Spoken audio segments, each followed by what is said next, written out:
You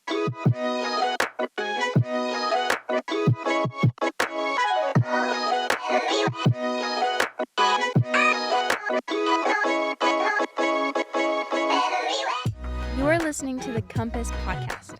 We navigate people to God each week by discussing the latest message from our series and hope you find the encouragement through the conversation.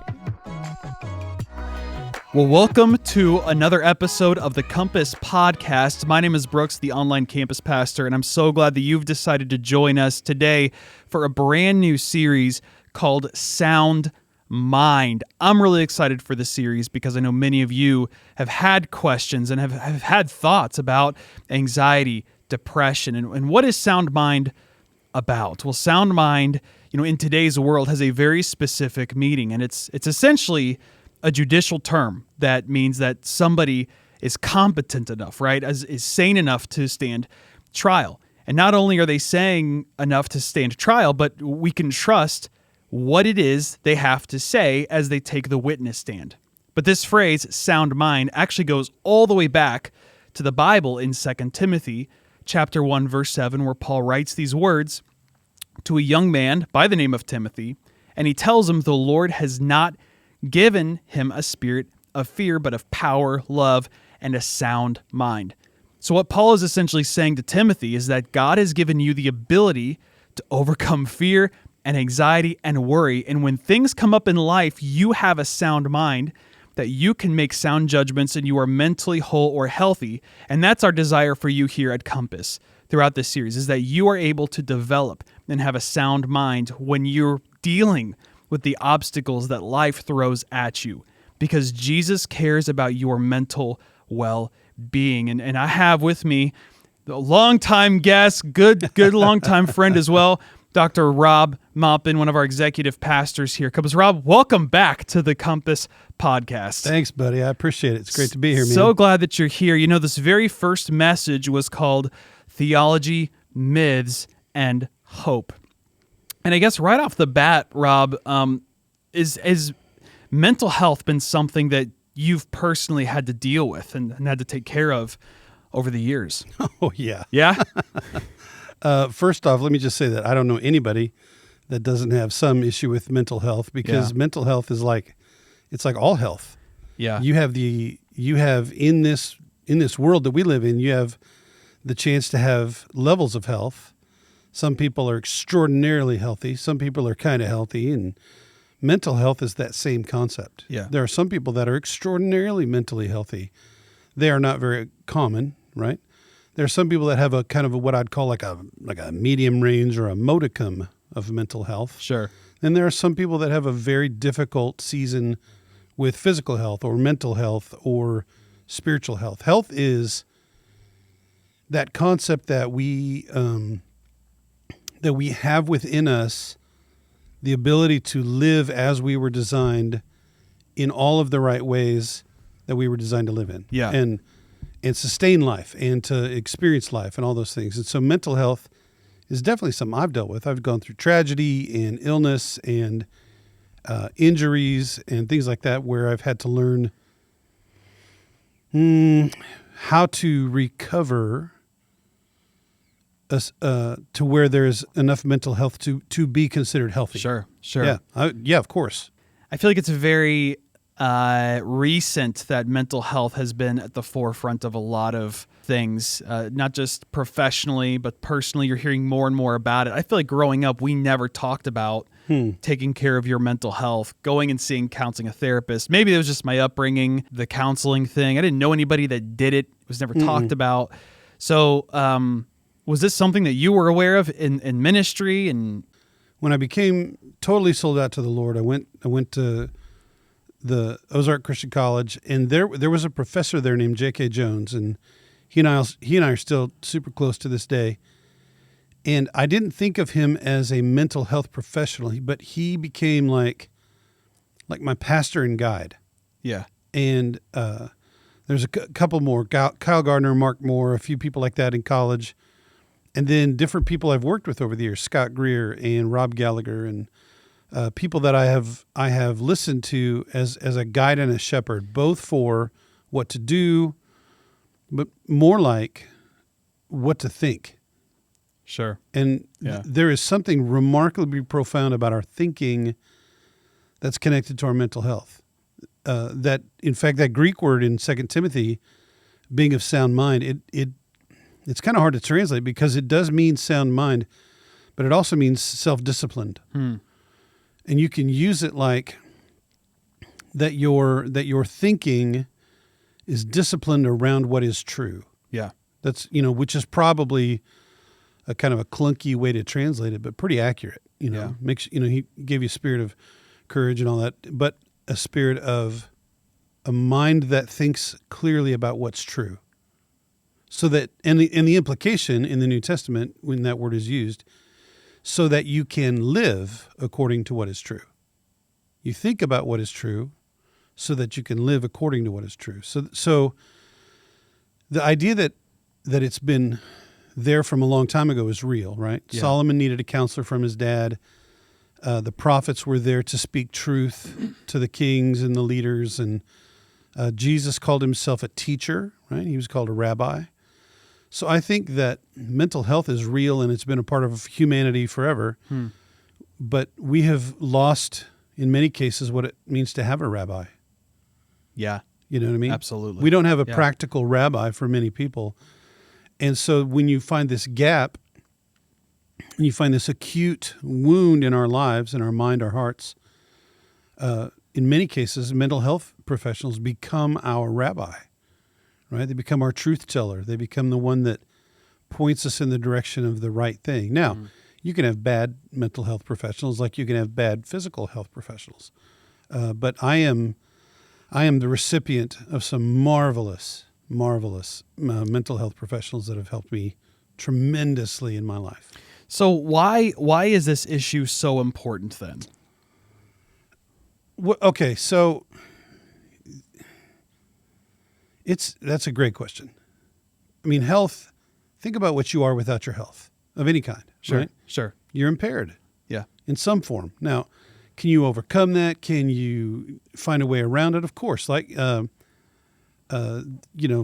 most of the people that are part of my life know that a few years ago I hurt myself with a machete. I go and I get surgery and I get all stitched up, and for weeks and weeks, I'm living in a somewhat impaired manner. Yeah. But I figured it out. I figured out how to do that. And that's essentially what we all do with our mental health. We find a way to cope because we all got to keep going through life. Mental health is so important because it gives us the ability to experience God and the best things in life that come from our heart. Your mind and your heart are not divided. Those things are interconnected. And all the way back from Proverbs, when Solomon says it like this, right? The heart is the wellspring of your whole life. I mean, that's where everything in your life comes from. And your mind is connected to your heart, like, completely. And in fact, most of Hebrew theology would say the mind and the heart are the same thing. Greek worldview would say the mind and the heart are separate a little bit, but when Solomon's talking about, right, your heart dictates everything that you are and do and think and all that. So if your heart is wounded and broken and impaired, you're going to live like that. So if you can find ways to bring healing to your mind and your heart, what you get is the ability to live with health and strength. And, going back to me getting hurt with my arm, all of a sudden I have the ability to do more and with more power and more strength and faster. Yeah. And, so there's a lot of good things about mental health being simply a kind of a source of blessing. Yeah. As it were. Yeah. We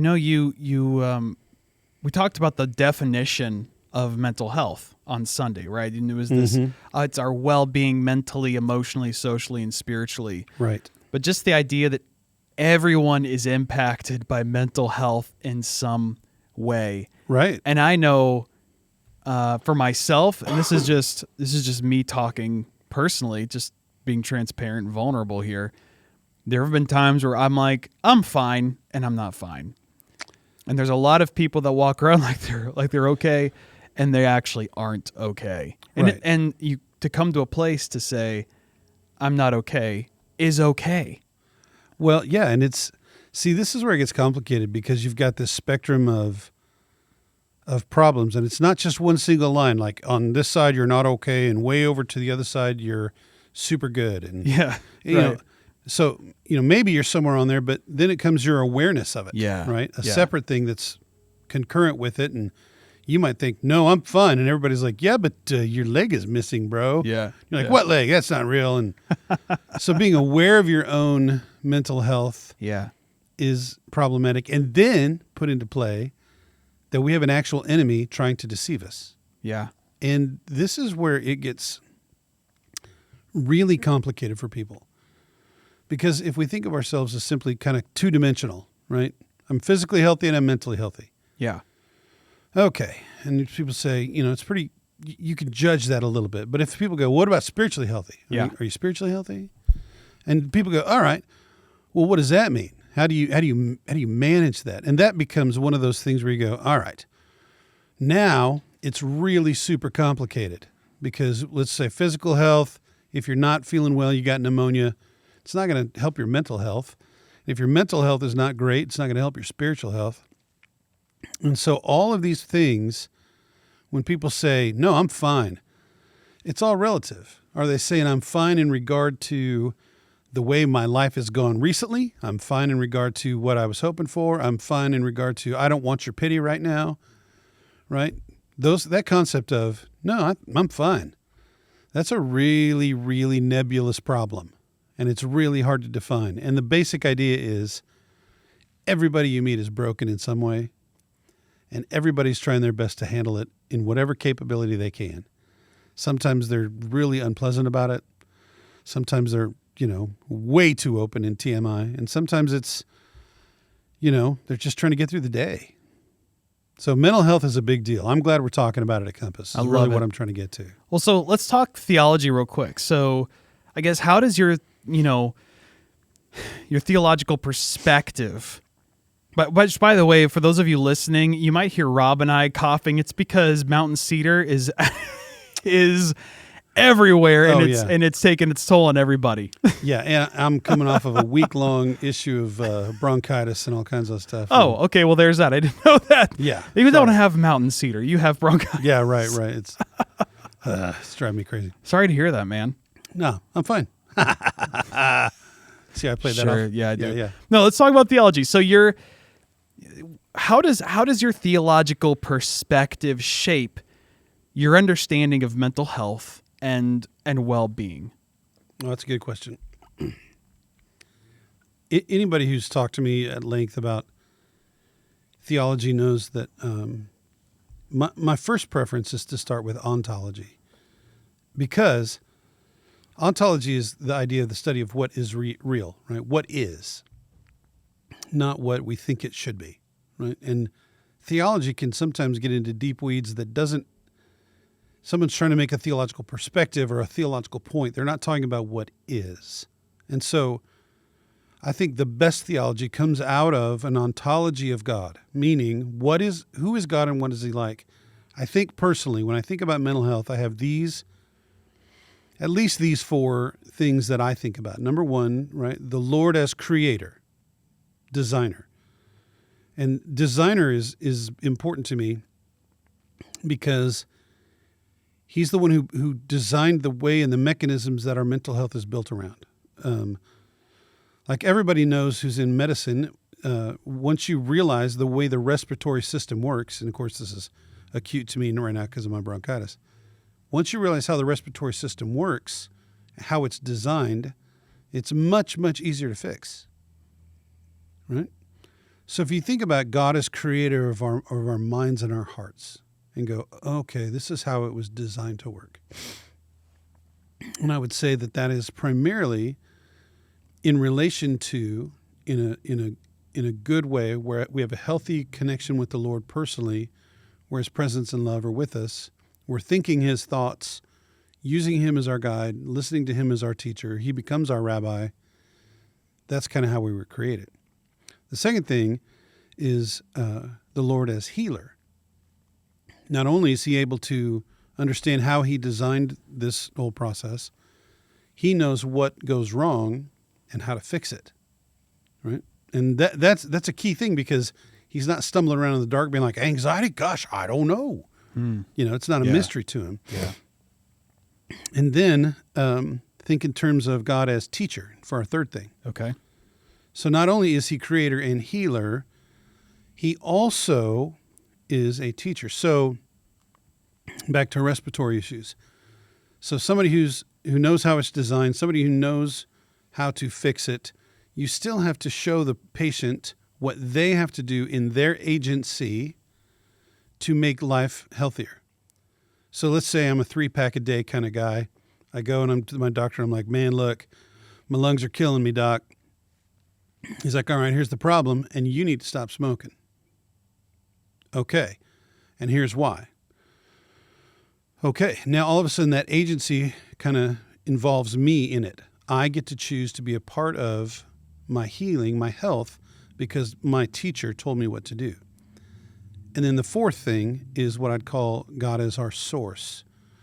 If you're like me, lots of times you know the right thing to do, but you just can't seem to get it done, right? Romans 7. I know I should quit smoking, but I just can't seem to get the strength to do it. Right. So when you think of God from those four concepts, right? He is both, well, not both. He is creator, healer, teacher, and source. That seems like to me, and again, I don't want to presume this is good for everybody, but for me, it gives me the ability to go, he knows why I am the way I am. He knows what to do. He is going to show me what to do, and he is going to help me to do those things. Now, what I love about that is we are not robots in this scenario. You and I have talked about this before, Brooks, about the struggle that some people have. You know, Lord, why won't you just take this away from me? I was going to ask, going back to number 2. Yep. Right? Like if people who, I know believers that struggle with depression, crippling anxiety, obviously don't want that in their life. Right. So the difficulty is that in the midst of those four things, there is always a deceiver, right? And there is also, and this is really hard, it's hard, but in the midst of all that, we have both the effect and the ripple effect of sin, right? The effect of sin, in many cases, is just simply the brokenness of our fallen world. We live in what I refer to as an entropic reality, meaning entropy surrounds us. If you just leave things alone, they're going to go toward disorder. That's part of the effect of sin. The ripple effect of sin is then other people get involved in sin and they've sinned against me, and that's been part of the hurt in my life. But then I have sinned, and my sin has contributed to not only the hurt of others, but my own hurt as well. And then I've got a deceiver who's telling me that's not true, that's not your fault, it's this, it's that.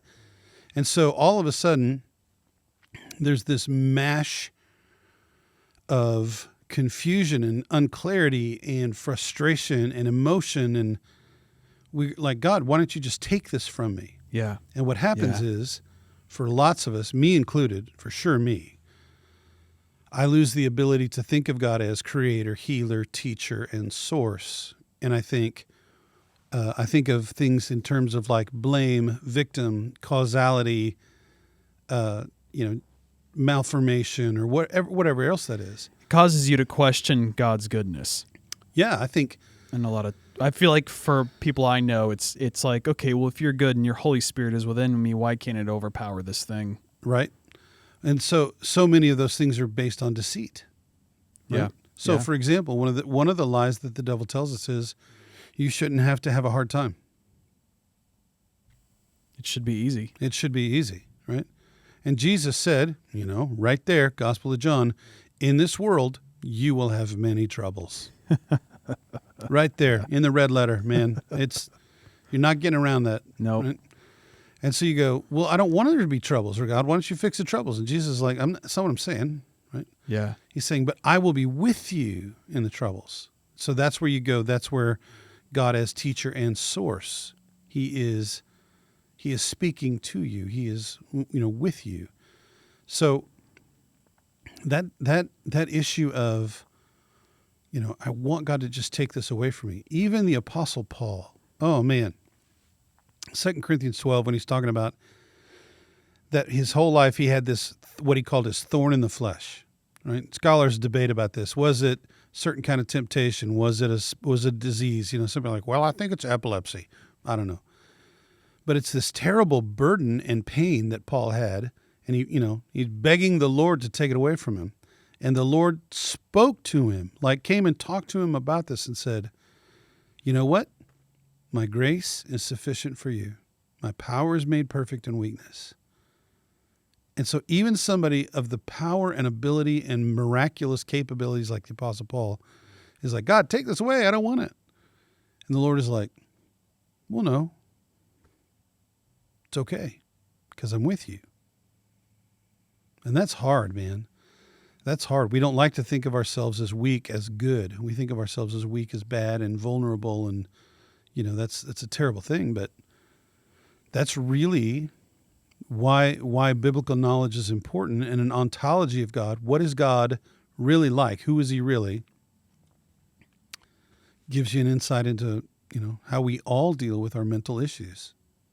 One of the things that I was having a conversation with a friend recently about is how we were just reminiscing about how life it never gets easier. There's always this concept that life's going to be easy. It's going to get easier. And, right. and just around the bit, man, it's just going to get easy. Yeah, one of these days. Yeah, it'll be easy. Yeah. I'll make enough money, or I'll have, whatever. And, something that I had heard and I think is worth repeating here is that you actually learn to handle hard better. Oh, yeah. You handle hard better. Right. It doesn't get easier. You just learn how to handle hard better. Well, and the idea is that one of the great things about the New Testament teaches us is that what God is looking for us in is maturity. Yeah. Right? Yeah. And you don't become mature by having everything easy. That's when you stay childish. Yeah. Not childlike, childish. Yeah. And Paul talks about this. When I was a child, I thought like a child, act like a child. When I became a man, I put childish things behind me. Mm. There is something important about us maturing, and I like how C.S. Lewis talks about it in his book, The Great Divorce. We have to become the kind of people who can endure heaven. Yeah. You have to, that's a big deal. Yeah. And it's frustrating to me. Because what I really want is I want God the Father to swoop me up in his arms and be like, you're so cute. It's okay. Take me to heaven and be like, yay, it's a big party. But he's asking me to participate with him in his kingdom. And to do that, you have to have maturity. Yeah. Because if you're going to participate with God in his kingdom, you're going to have an enemy coming at you.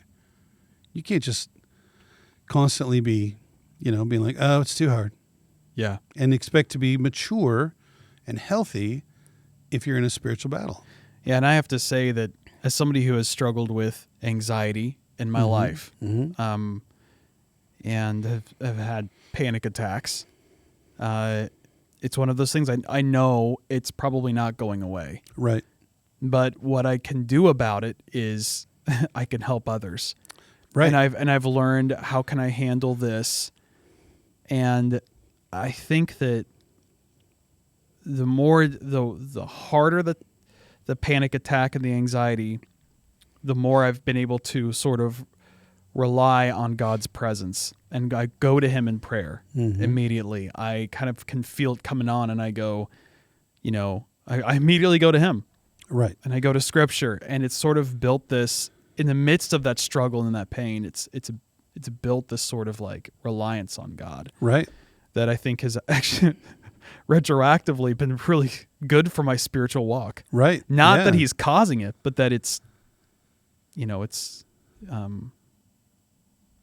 that in that pain, in that world, we will have trouble. Right. I don't know. I think all of us have that idea that, going back to that, it should be easier, right? We all are like, I don't feel like I deserve this. Yeah. that's real, and there's no judgment about that. Anxiety. In my life, it's been depression that has been the thing that has plagued me for years, and there's lots of reasons for that, but the idea that we're talking about in this sermon series is so good, is that it's not mental solutions. Yeah. Right? It's mental health. We're talking about if you need a specialist, don't let your friend armchair quarterback for you. Yeah. Right? Yeah. Go to a specialist that, and we all know this. There are physical causes of mental issues. I have a friend, I love her very much. Just deep friendship, deep respect for her. She has a tiny little chromium deficiency. And if she doesn't take medication for it, she starts seeing things that aren't real. When she finally saw the right kind of specialist, and let's, in our vernacular call it the right rabbi, and she was able to get a physical solution to that, she found an enormous amount of help. I have other friends who say, nah, I talked to my, good buddy, and they said that, you just need to have more faith or whatever. Well, okay, right. Health is right. It goes back to, old things like old wives' tales. Yes. And people are like, well, some of them are good. You need to, and then sometimes you're like, hey, now. So the issue about wisdom in here really matters about mental health. Thinking clearly. So go back to that 2 Timothy thing, that sound mind thing, that self-disciplined mind, that mind that says, I am going to wrestle this problem until I find some truth, and then I'm going to live out of that truth rather than out of my feelings or out of my perceptions. Living out of that truth and the struggle of whatever it is you're dealing with. Yep. When Shannon and I first got married, she was going through some really difficult nightmares. And so the church there, some people helped us get into a counselor, and the counselor said, well, if you're having trouble, your husband is too. Well, I show up, Cowboy Rob from wherever where, you don't have to. And he's like, what's your problem? And I'm like, I ain't got no problem. I'm fine. Yeah. Spittoon next to you. And it turns out I had some issues, and it was really affecting our marriage. And, there was a couple times I wanted to throw that guy through a window for calling me out on stuff. But the truth is, what he did for me was help me get a better sound mind. He helped me get more self-discipline in my mind to go, hey, there's emotional wounds in you that you need to address. And I was like, oh. Yeah. Because, right, whatever comes out of your heart is how you're going to live. That heart is the wellspring of your life. If you're mean, it's because your heart's got something mean in it. If you're sad, it's because your heart's got something sad in it. Wow. Let's talk real quick about some of the myths regarding mental health, because you mentioned some of this a little earlier, so I really want to touch on this. We talked about these myths on Sunday. Some of those myths were you only need to trust God more, right? You've done something wrong. Mental health is not a biblical topic.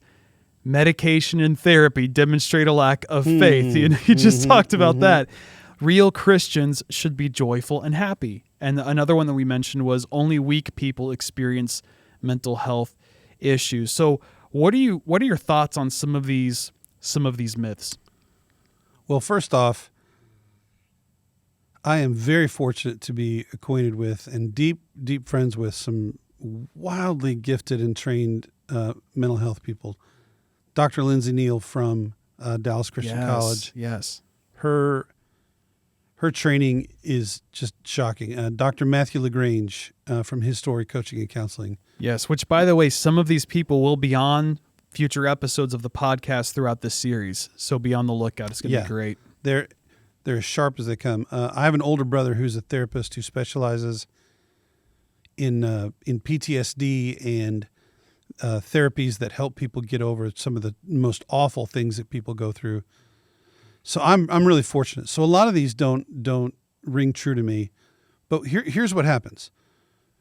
People tend to, and I'm using people broadly here. Okay, this is part of my missiological background and Yeah. social science stuff. People as a whole tend to try to bring a complicated theory to the most basic thing they can get to, and they try to make it binary. And it's almost universal in almost every part. You say, well, in football, the running game is really, and so what that means is they've taken all the other things aside and they bring it down to what they think is the most crucial element, right? And people do this all the time. Well, if you're going to be in cattle, what you got to do is be a good horseman, or pick whatever field. If you're going to be an engineer, math is the thing you got to know best. And and people do that all the time, and they do it poorly or well depending on their giftedness and alt training. But when it comes to us and God, it's a little more complicated, because we tend to think of God as we are. We try to make God in our image and not. That's why I always do this all the time. My plug for reading the Bible and knowing the Bible and doing what it says is such a big deal, because that way that's how you get to know God, right? So the statement, like, you only need to trust God more, that's a binary thing, that you either are trusting God or you're not. And, if you're not, then you're going to suffer. And if you are, you're going to be blessed. And it's like, well, hey, wait. You need to trust God more. I remember when my brother was killed, I would have people, they were well-meaning people. I remember this really, really clearly, coming up, putting their sweet little hand on my shoulder and being like, you just need to trust that, God wanted Matt up in heaven more than he could, that kind of thing. And I'd be like, what? What kind of garbage answer is that, right? Unbelievable. Yeah. And that happened in all kinds of stuff. You need to just trust that God's going to do that. It's going to be for your benefit. Yeah. But, we bark at bad people and all that stuff. But this is almost universal in the nature of people, because life is complicated, and we have an enemy, and we hate feeling deceived, and we hate feeling like we don't have the answers. So we look for that. And we look for people who seem confident about that, and they make these statements. You don't need that. This is all you need right here. Oh. Medication and therapy demonstrates a lack of faith. Yeah. Right. Until you recognize. So for me, this goes back to those four things. If God is designer and creator, right? Yeah. If he's the one who can show us how to be better, and part of that is mechanics, right? We all know this. If you are weak and you don't have any energy, you have to eat. That's mechanics. If you have some issues in your spiritual life, in your heart, that you can't seem to get out and you need some therapy, that's mechanics. It's not like all of a sudden there's some spiritual entity out there that you should just tap into by your thinking, right? Oh, there it is. Now I have faith. What? Okay. That's really hard to do. And just, it's such a weird metaphysical. Blech. So one of the reasons mental health is so important is you find somebody who's a rabbi that helps you go, what about this? What about that? Sometimes a spiritual director, sometimes a counselor, sometimes a medical therapist. All these things come into play when it's about our health. And when we just make these weird binary statements like, real Christians should be joyful and happy. Well, I would answer that, according to the Bible, sometimes. Like, well, what about Paul and Silas when they're singing in jail? Yeah, that's beautiful. I bet they weren't singing when they were getting whipped, though. Yeah, right. Right? I mean, that's right. a, kind of macabre way to say it. But, after it's over and they gather themselves and they think about it and they, realize, oh, my goodness, we get to suffer for the Lord, then they're doing that. And if you've ever had a wound tended without anesthesia, when the jailer tends their wounds later that night, I bet they weren't being like, oh, thank you, Lord, that feels great. Right. Right? Yeah. So these kind of binary statements are intended to take this complicated problem that hurts us and make them go away fast. Black and white, A or B. And it's not very helpful because it's not, number one, it's not very sympathetic. Number two, it's not very compassionate. Number three, it doesn't address reality the way we all live. And that's frustrating. It's frustrating for the people who are struggling, and it's frustrating for the people who are trying to help. Yeah. So let's talk about hope for a minute. Yeah, right on. because, I think that's the one thing that I think that we need to hear right now is people who are struggling mentally. Mm-hmm. How does the concept of hope intersect with Christian theology and on the topic of mental health? Man, hope is like the bread and butter of our daily walk with the Lord. Yeah. These are pretty deep weeds, but you start thinking about time and space, and we all live within these boundaries and stuff. But we're gonna get to the place where that's done. And I think one of the great things that God gave us as a gift was that our life on this earth is limited, because our life in heaven is unlimited. And that means who we become, how we grow, what we struggle with, our fights, our anguish, our wounds, the hard times, they have a really, really short span in comparison to eternity. And hope is this idea that in our present moment, inside this time and space thing on our timeline, in this present moment, it might feel terrible, but there is no way that it's going to last forever. Never. It can't. Because we are all going to go through that door and be a part of the kingdom of God if you're a believer. And everything will be made just. Everything will be made fair. Everything will be made glorious and good and rich and lovely and all the things we crave on earth. And while we're here, we're going to have trouble, right? Hope gives us, I think, at least two options. One is hope in our present world because we're not alone, right? This is one of my favorite things about Christmas is when we talk about Jesus came, the Word became flesh and dwelt among us. And Hebrews talks about he suffered like we suffer so that he could be our good high priest. And hope is God didn't leave us in this messy, dark, foggy mess, just garbage alone. He sent Jesus here to deal with all of these things, anxiety and struggle, and he became our rabbi for humans. So you go back to those four things, right? The designer, how did I say that? The designer, the healer, the teacher, the source.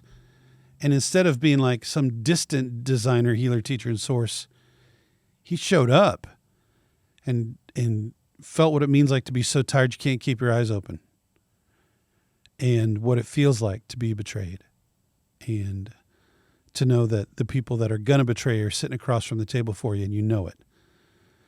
Oh, man. And so the first kind of hope is this hope that Jesus knows, and through the Holy Spirit, he is with us.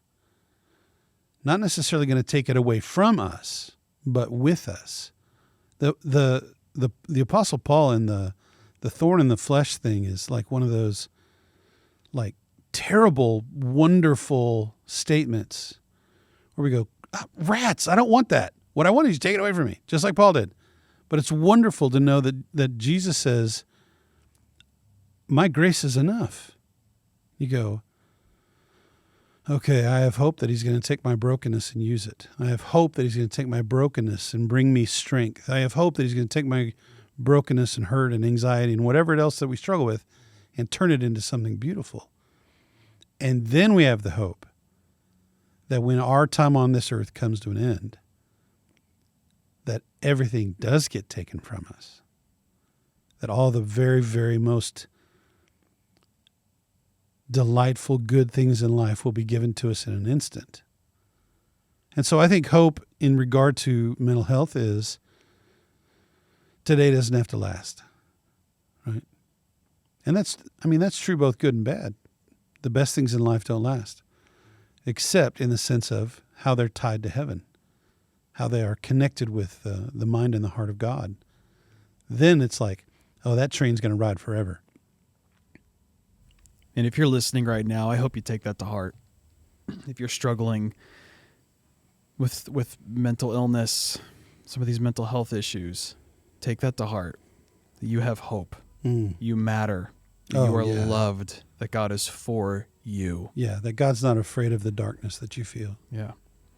What resources does Compass offer? We're talking about hope. What can people do? Yeah, we offer some assistance helping find coaching and counseling. Our main partner is His Story Coaching and Counseling with Dr. Matthew LaGrange. Yes. And He's fantastic. He is fantastic. He's got a great team there. But we have a whole bunch of people that are therapists in our church. Mm-hmm. My friend Kristen, my friend Faylin. There's a bunch of people that have this just gift and training to do this kind of work. And we help lots of people do that. But the other thing is, if they're full or if you can't afford it or something like that, we'll help you try to find ways to find an avenue, right? And Dr. Matthew and Dr. Lindsay and these are people that have a vast network of mental health care professionals in the DFW area, and Matthew and Lindsay have global networks. So there's a way to find help. But this is where some of your agency comes into play. You got to start looking a little bit. That's great. Well, Rob, thank you so much for joining us as we kick off the series Sound Mind. You bet, man. The series about mental health. Guys, I'm so excited for you to be a part of this series. We're going to have Dr. Matthew LaGrange is going to be on one of the episodes. We've got other therapists, counselors that are going to be a part of this. That's awesome. A couple lawyers as well that work with nonprofits. We're really excited for what is coming up here. So, hey, hang in there. Listen, stay tuned. And we're really excited about what we're going to learn together for Sound Mind.